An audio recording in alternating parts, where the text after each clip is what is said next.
Che, Cacho, ¿cuándo te enamoraste del género vos? De chico.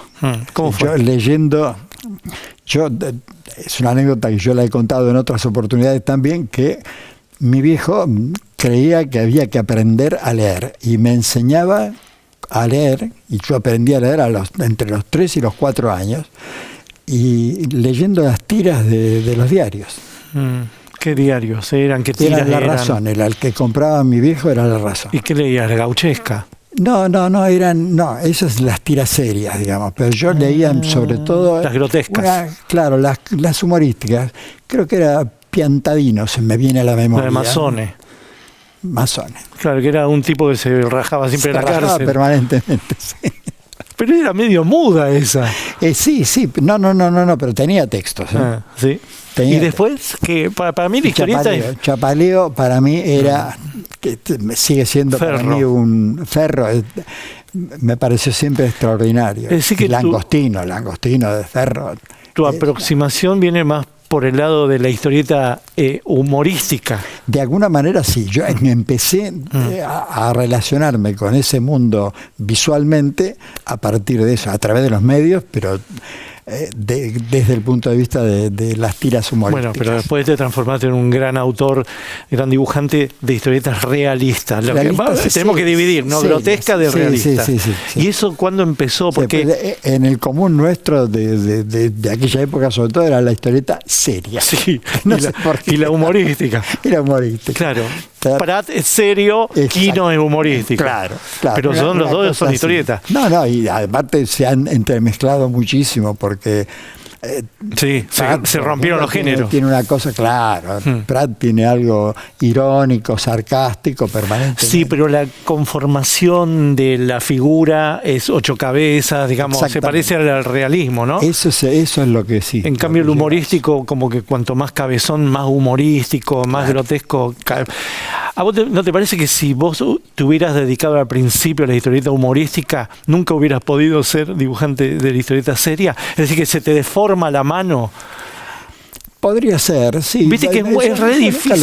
Nunca lo pensé porque para mí fue una entrada a la actividad profesional. Claro. Prácticamente sin darme cuenta. Y te fuiste hacia la historieta seria. Sí.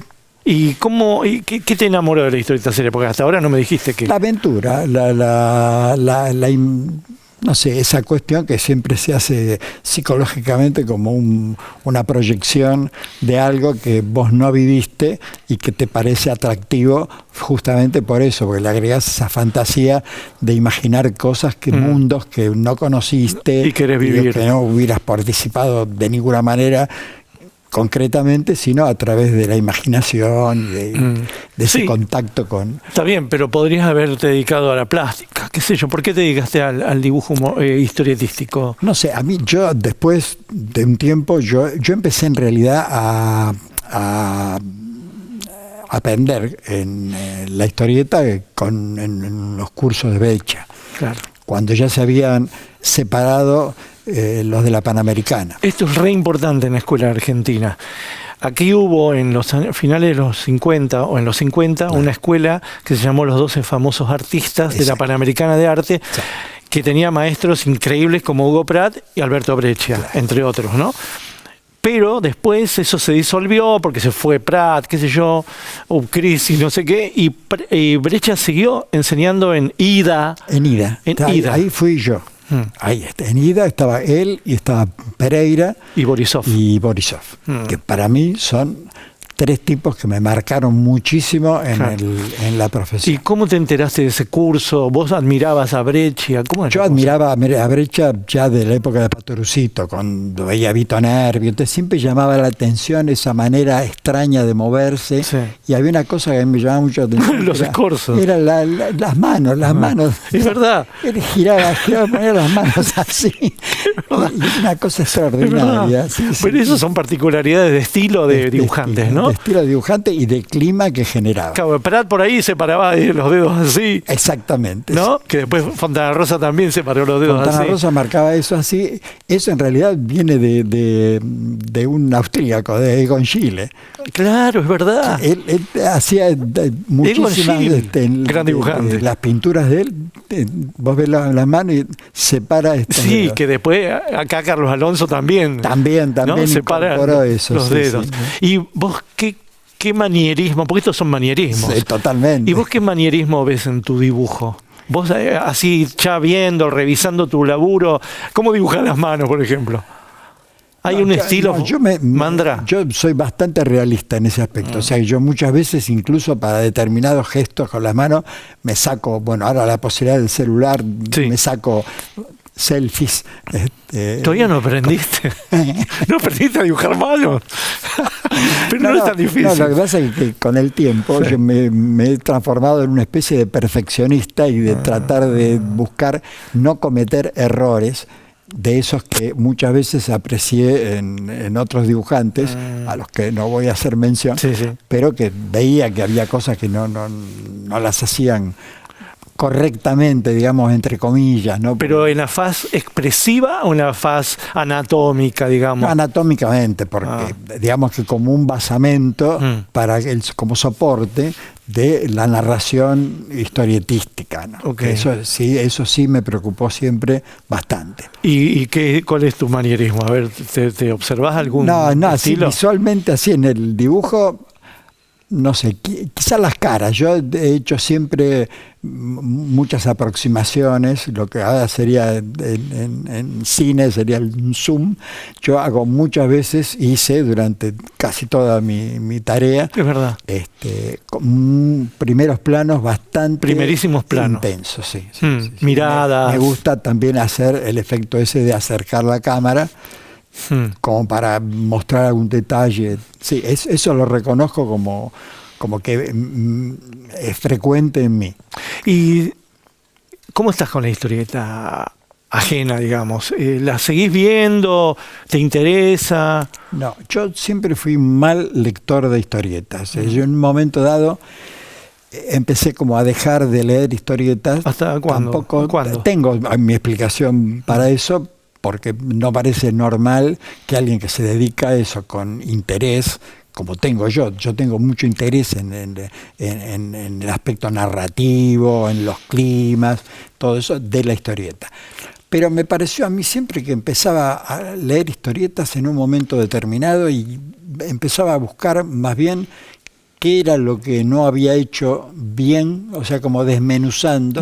Un analítico. Claro, una visión más analítica. Entonces yo ahí empecé a dejar de leer la historieta. Y me quedó como reservorio de esas cuestiones Prat, yo sí leí bastante, aún en esa etapa en que yo había dejado de leer historieta, leí bastante, amparado un poco por el Prat de Corto. Claro, el Corto Maltés para mí fue como un deslumbramiento, pero ya estamos hablando cuando yo estaba ya profesional empezando. Y bueno, el Corto Maltés empieza en el 67, ¿no? 67, 68, por acá se lo conoció en Récord en el 74. 74, claro, en la revista Scorpio. Ahí empezaste a ver el Corto Maltés. Y ahí te entregás como lector de historieta. Totalmente, sí. Fluís. Sí. Pero te pasa con otros géneros, qué sé yo, con la literatura, con el cine, que también te distrae lo técnico y no te entregás a la lectura. No, el cine, lo que pasa es que yo muchas veces he mirado cine con afán de transformarlo en historietas. O sea, tomar de eso cuestiones técnicas, como la iluminación, los climas, todo eso, volcarlo a lo historietístico. O sea, es algo que uno tampoco lo hace del todo conscientemente, no como método, sino buscando no se sabe qué, pero intentando aproximarlo. Por otra parte, yo siempre separé un poco lo plástico de lo narrativo. O sea, para mí la historieta es fundamentalmente una narración. Claro, no es cuadro. Claro, exactamente. Toda la secuencia, todo eso, un poco por lo que aprendí con Breccia en esa etapa, que Claro. Era inevitablemente, él nos llevaba a eso. Lo que pasa es que ese Breccia era un Breccia clásico, todavía con reminiscencias clásicas, ¿no? No, él, cuando yo estudié con él, había hecho Mort. Él ya había hecho Morsinder y además ya estaba haciendo el Eternauta de los collages. De gente, claro. Los collages, claro, ahí es donde ahí rompe, hace un vuelco, rompe. Que lo hace con Richard Long, ¿no? Ya lo había hecho con Richard Long. Con guión de Oesterheld. Escúchame, el dibujante de historietas, el historietista, ¿es un artista? Bueno, de alguna manera lo es. En cuanto a...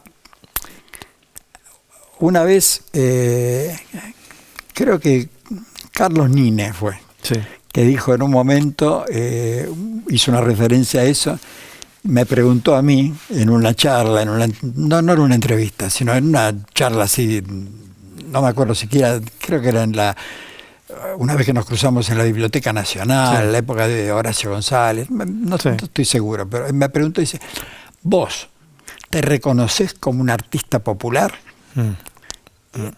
Y ahí le tuve que decir que sí, porque en realidad de esa cosa de la historieta como recuperándolo como idea de algo artístico, pero popular a la vez, juntos, y eso sí lo artista popular. Sí. Bueno, pero artista.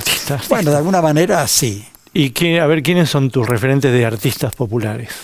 En todos los rubros, te digo. ¿En todos los rubros? Sí, artista, viste, como una... Bueno, lo primero que me aparece a mí es Leonardo Fabio. Que eso me marcó enormemente visualmente, ya desde las primeras épocas cuando vi las primeras películas de Crónica de un niño solo, Gatica, que me deslumbró, aún cuando tiene muchos contactos con Toro Salvaje, pero la de Niro. Que él niega. Sí, él niega de alguna manera, pero yo vi eso, arte popular. Pero siempre me pareció un artista de referencia. Sí. Y aparte, bueno, también es una cuestión de afinidad ideológica y demás. Claro, claro.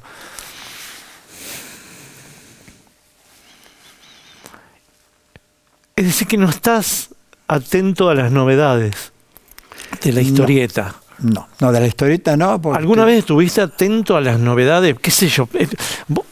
Vos pasaste por décadas increíbles, ¿no? Los 70 y los 80, ya en tu madurez, ¿no? Porque los 60 te estaba formando, qué sé yo, no había tanta... Claro. Pero los 70 y los 80 son como una época de esplendor de artistas. Y también como que empezaban a llegar las cosas de afuera. Por ejemplo, llegó Moebius, ¿no? Claro. En ese momento, ¿vos estabas atento a las novedades y ahora cómo estás? No, sí, lo que pasa es que nos quedaba un poco lejos todo ese mundo de esa producción. ¿El autor? Sobre todo el autor francés, el clásico autor francés, que es, para mí, Moebius es por encima de cualquier otro en ese aspecto. Sí. A pesar de que era un género que tampoco me atraía la cuestión así. ¿Te interesaba más Giraud, digamos, Blueberry? En cierto modo, sí. Que es Moebius previo. Previo, claro, sí, obviamente. Sí. Y ahí, ahí consumías eso, mirabas, o te quedaste como mirando a los argentinos. Y sobre todo a tus maestros, ¿no?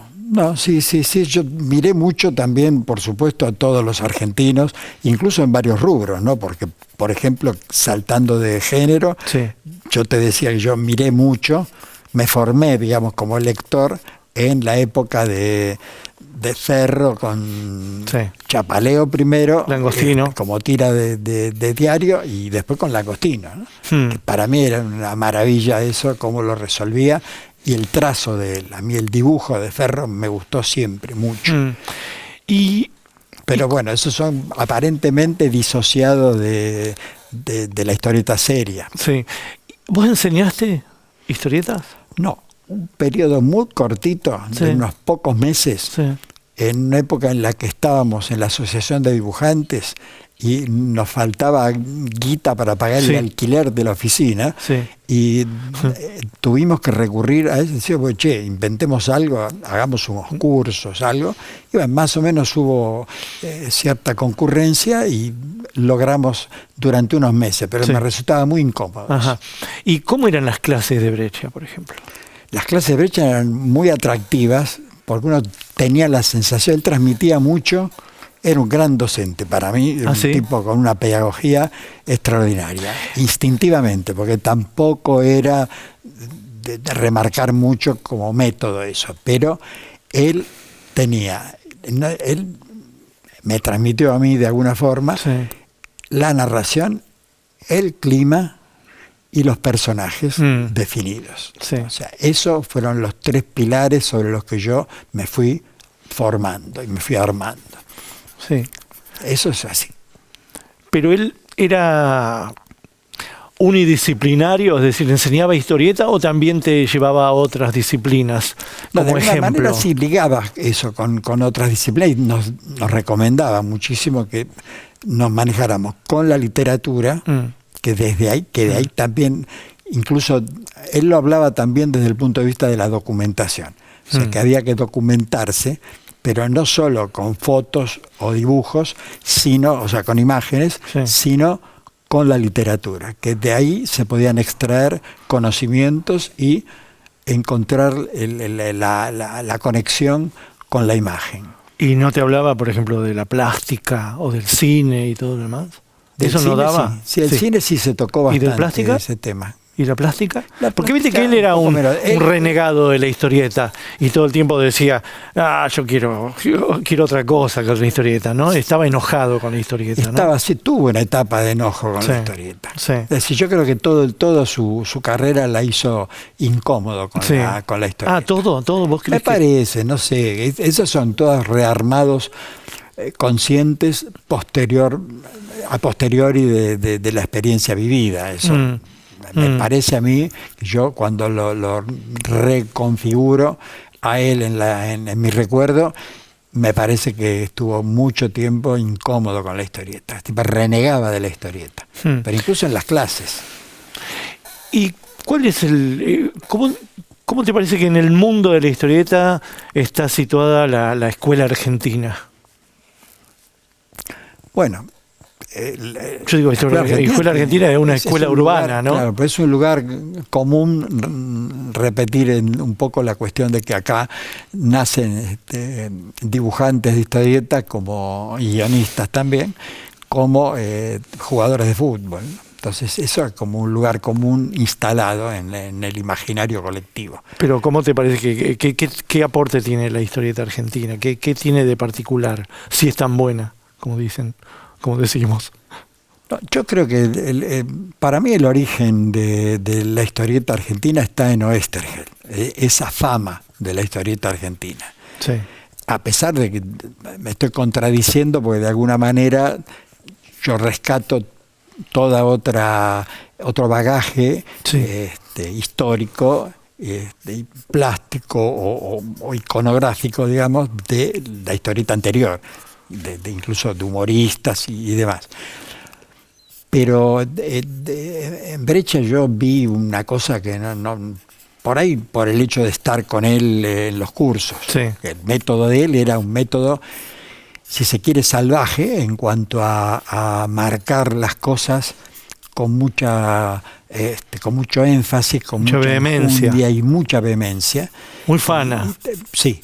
Y muy riguroso. Riguroso, totalmente riguroso. Era un profesor riguroso. Él nos hacía hacer una historieta, unas páginas, y después mostrarlas, ponerlas así en el frente de la clase, las pizarras y demás, y nos hacía que hiciéramos una autocrítica de eso o que la defendiéramos como tal.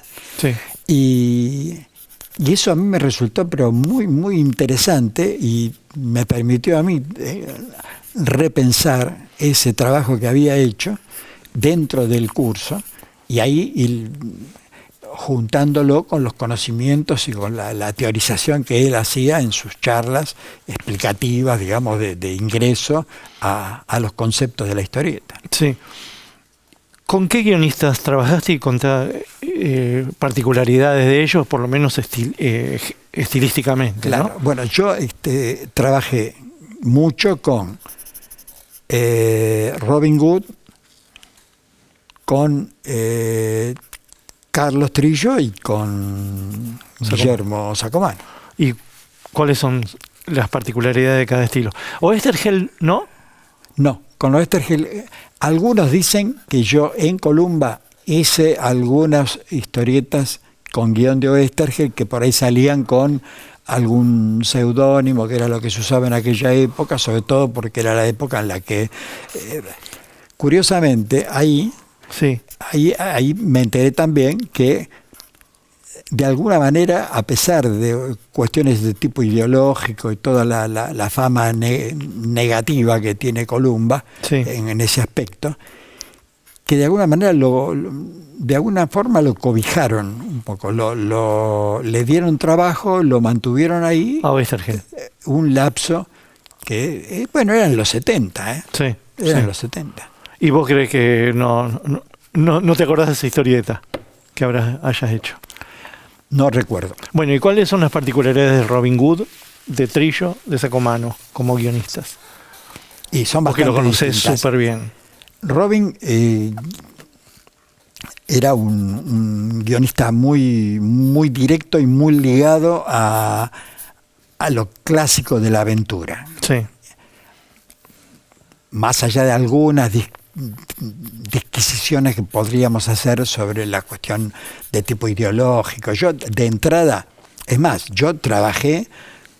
empecé a trabajar en realidad, si reconozco mi origen profesional, en una etapa en la que colaboré con Lito Fernández. Ajá. Ahí haciendo interpretando guiones, o sea, tomando yo el cargo de dibujar a partir de guiones de Robin Hood, que eran en esa época. Pero no entiendo tu relación con Lito. Lito Fernández, el dibujante de Dennis Martin, por ejemplo. Claro, ¿no? sí. ¿Vos estabas en el mismo equipo que no, Lito? Yo estuve, tuvimos un periodo. Sí. Yo no sé si vos te acordás de una revista que fue MacPerro, que fue un suplemento de Villiquen. De Villiquen. Sí. Exactamente. Ahí yo participé de una historieta que se hizo, que era Samos, que era una historia que transcurría fundamentalmente, me acuerdo mucho de un episodio que era en Ixchigualasto. Era toda la zona esa de esas especies de esculturas naturales que producía la erosión del viento y las formaciones montañosas de esa zona. Y ahí hice un trabajo que éramos varios. Ahí era como un equipo que estaban Frank Silagi, el húngaro, estaba Rubén Marchione, con el que después compartí el estudio. Y estaba Lito Fernández. O sea, que de alguna manera todo eso armaba. Y el colorista de eso era Rubén Marchione. Y sí, yo tengo un recuerdo de esa etapa como una etapa que a mí me permitió también, formaba parte de todo ese conglomerado, de ese núcleo inicial de laburo. Bueno, ¿y los laburos con Trillo cómo eran? ¿Cómo era trabajar con Trillo? Trillo era un fenómeno extraño de una mezcla de cosas muy intelectuales, muy sarcásticas, muy de aventura, un personaje que tenían los personajes, no me refiero, tenían las no él como personaje, sino los personajes de él eran siempre, a mí me ayudaron muchísimo para formar mi personalidad gráfica. Ajá. Yo empecé a caricaturizar a través de las historietas de él, es decir, me empezó a sugerir la necesidad, a generar en mí la necesidad de hacer aparecer una caricatura, un grotesco Sí. en todas las historias de él. Casi siempre. Sobre todo en la etapa de La Iguana. La historieta La Iguana. Que era muy... Claro, que en realidad fue un personaje que quedó instalado a partir de Cosecha Verde, que era un personaje más de la historia, medio central en la historia, ¿no? Y él te marcaba mucho los personajes, porque eso es algo que siempre hay que aclarar. Hay guionistas que te dan todo servido y otros que te dan mucha libertad, ¿no? Hay mucha disputa en ese sentido con qué hacía Oesterheld con Pratt, y Pratt decía, no, yo creé la palabra corto, sí. O yo le di aquella secuencia de espaldas, de la muerte de espaldas. Pero hay guionistas con los cuales trabajas con mucha más libertad. Bueno, en mi caso yo la verdad que tuve libertad de trabajo con todos ellos, con características distintas, porque ya te digo, Robin era yo también reitero un cierto concepto que se me ocurrió en un momento, sí. Tampoco es una novedad, pero yo lo sintetizaba en la frase que Robin hacía guiones que se dibujaban solos. Ajá. O sea que era un tipo que describía la acción, sí. La pautaba de tal forma, sí. Que prácticamente se podía dejarte llevar por el relato, siempre desde el punto de vista del relato. Y nunca me marcó excesivamente cuestiones que tenían que ver con la forma de encarar el trabajo. Me lo sugería de alguna manera y estaba implícito en el guión mismo, ¿no? Pero no era como una cosa muy de Robin Hood, esa como de quizás no prestar tanta atención a los dibujantes, porque Trillo sí trabajaba con dibujante por dibujante, ¿no? Con Altuna trabajaba de una manera, con Bernet trabajaba de otra manera. Eso es verdad. ¿No? Con Enrique trabajaba de una manera, con Bo trabajaba de una manera, como que tiene otro estilo, Robin, ¿no? Quizás más desaprensivo con respecto a eso. Puede ser, o por ahí... Vos con Sacomano trabajan como si fueran hermanos. O por ahí con una actitud muy individual de decir, bueno, esto es lo que yo propongo, sí. Lo pongo sobre el tablero del dibujante, sí. Y que el dibujante haga lo que le parezca con eso. Claro, porque la escuela Oesterheld es laburar dibujante por dibujante, claro. ¿No? Oesterheld laburaba con Raume de una manera, con Solano López de otra manera, sabía los climas que laburaba cada uno, ¿no? Claro. Los tenía bien localizados, ¿no? Claro, pero igual yo con los tres guionistas fundamentales con los que yo trabajé, que fueron Robin en su momento, por una cantidad de material que generé, y Carlos y Guillermo. Sí. Y son tres muy diferentes. Sí. Muy diferentes. Ya te digo yo, Carlos me llevó a generar caricaturizaciones, exagerar ciertos rasgos de los personajes. Te llevó a un expresionismo. A una cosa más expresionista y de alguna forma también como el grotesco. Incluyó lo grotesco en la historia, que para mí yo no la tenía incorporada como tal. Y con Guillermo en realidad es una cosa más, Guillermo se preocupa más por lo social, por lo político. Lo político, y además de eso lo más impactante, pero a la vez reflexivo. Pues es extraño. Guillermo es como un compendio de varias cosas en ese sentido, ¿no? Le gusta mucho lo narrativo, o sea, sí. él de hecho que proviene de la literatura, sí. O sea que él no deja nunca de pensar en términos literarios. Sí. Y por eso también los guiones tienen 2 o 3 frases, si bien es muy escueto, él conoce perfectamente el oficio de la historieta y sabe que no podés abundar en textos. Sí. Y en ese sentido es muy parco en la escritura, pero a la vez transmite mucho con las historias. O sea, es un tipo al que hay que tener siempre presente la historia, cómo va deviniendo, cómo se desarrollan los personajes, y eso es lo que más me impacta en Guillermo, y a la vez lo que te dije antes de Carlos y de Robin, ¿no? ¿Y cómo te llevas con la crisis de la historieta y la crisis del papel? ¿La percibiste, fue gradual, la intuiste, no te molesta, te parece que está bien que produzcas cada vez menos? ¿Cómo es eso? No, sí, de alguna manera a mí, digamos que de alguna forma también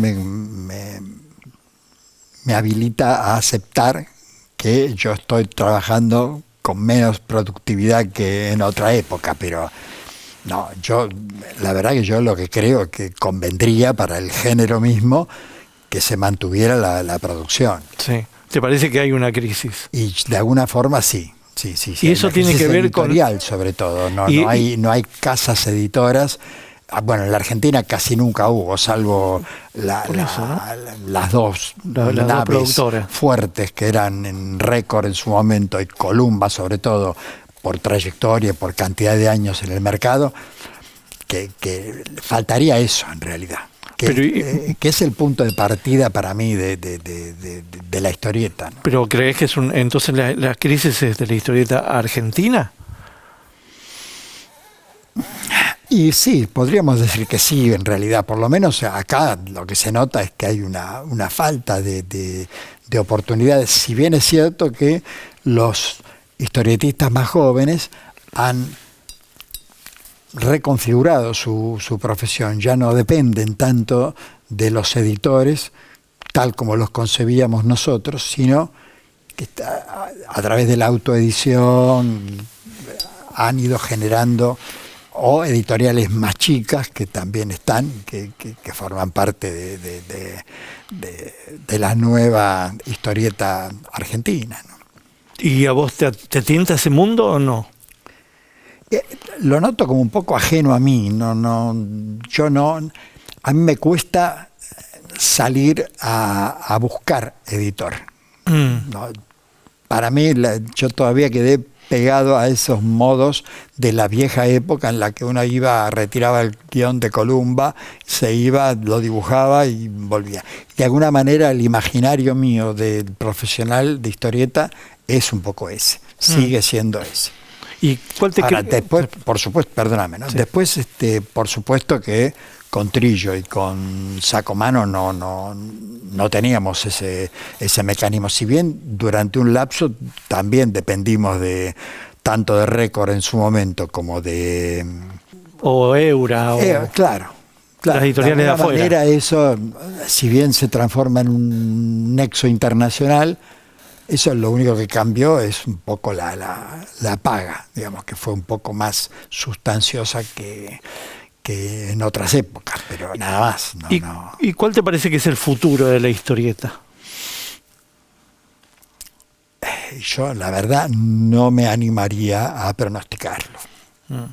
Yo tengo la sensación de que es un género que está vivo, que sí va a seguir existiendo, por esto mismo que te decía antes, que yo creo que es un arte popular. O sea, que de alguna manera está ligado a eso, y está ligado también a las primeras formas naturales de expresión de la gente. Si bien es cierto que por ahí ligarlo a lo infantil, a todo eso, esa cosa medio rara,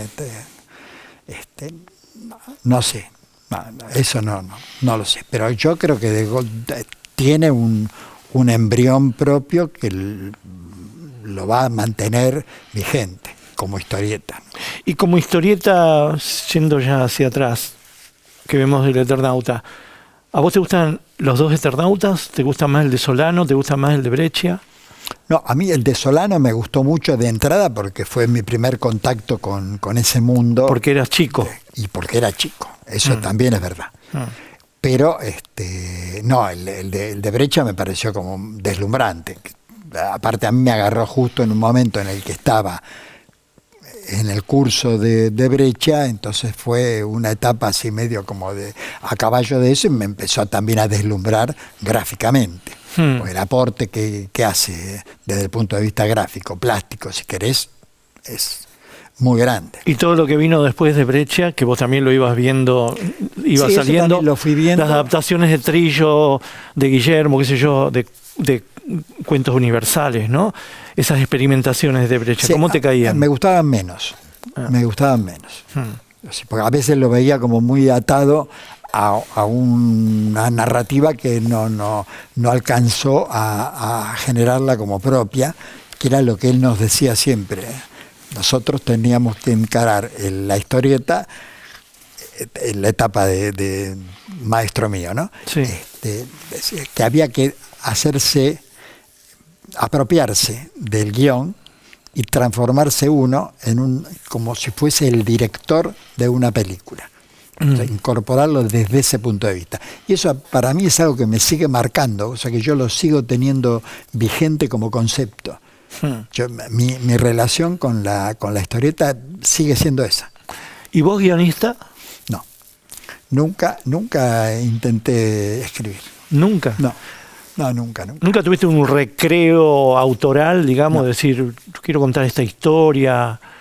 No, creo que eso lo debo haber abortado inconscientemente, debe haber anulado en mí la posibilidad de hacerlo, porque la historieta es algo que genera una especie de interacción entre el autor y el dibujante, sí, que bien podría ser la misma persona. De hecho, está lleno de ejemplos de Pratt, de Moebius, ya que los nombramos recién, que se comportaron como tal. ¿Y tu mano siempre tiende hacia el blanco y negro o el color es algo que te Yo hice tienta? color durante un lapso, pero no me fue del todo bien porque tardaba una enormidad y... En la producción. En la producción, sí, claro. Sí, no, tardaba pero muchísimo. ¿cómo te cae el color a vos? No, bien, me gusta. La etapa en la que yo hice color directo, me refiero con acuarela. Sí. Todo sí, eso, no la guía de color para la Photoshop. Guía de color, que eso también la pasé en Columba, pero No, eso no. Es otra, eso sí que es como otro género. Sí. Pero no, ahí sí me gustó. Es más, a mí me quedó como resabio de esa etapa la necesidad de utilizar medios tonos. O sea que yo ahora trabajo con acuarelas. Los medios tonos. Negros, de acuarela negra. Claro, los medios tonos. Y voy haciendo medios tonos todo el tiempo y es como una necesidad expresiva. Es color. Tengo que hacer. Es que los medios tonos son color. La falta del color. Claro. O sea, me dejó como una marca indeleble. ¿Y qué es lo último que aprendiste vos mismo de tu dibujo, en tus páginas? ¿Qué es lo último que experimentaste y aprendiste? Bueno, en realidad todavía estoy peleándome con ese concepto de transformar la historieta en una sucesión de grises visualmente, ¿no? Sí. De seguir trabajando sobre eso y eso lo sigo incorporando, pero cotidianamente. Todavía estoy aprendiendo de eso en la práctica. Claro, pero eso que vos me describís de los medios tonos, de los grises, también lo hizo Breccia.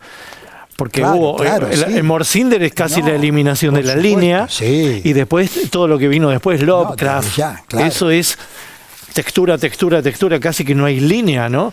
¿Eso también es un modelo para vos de liberarte de la línea? Sí, de alguna forma sí. Sí, es más, lo sigo poniendo en práctica.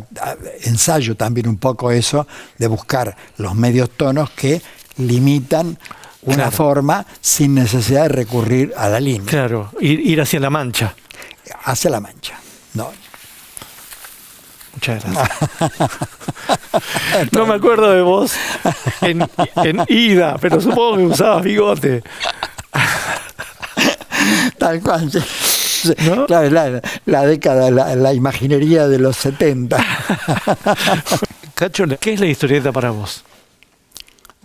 Y es un punto de referencia, es un mundo de referencia. Es decir, yo me siento como consolidado, integrado a ese mundo. O sea, el espacio de mi tablero y de la hoja en blanco y de ir completando las secuencias y todo, para mí es un poco todo, ¿no? Es decir, me abarca, me completa. Gracias. Gracias, Cacho. Bueno, gracias a vos.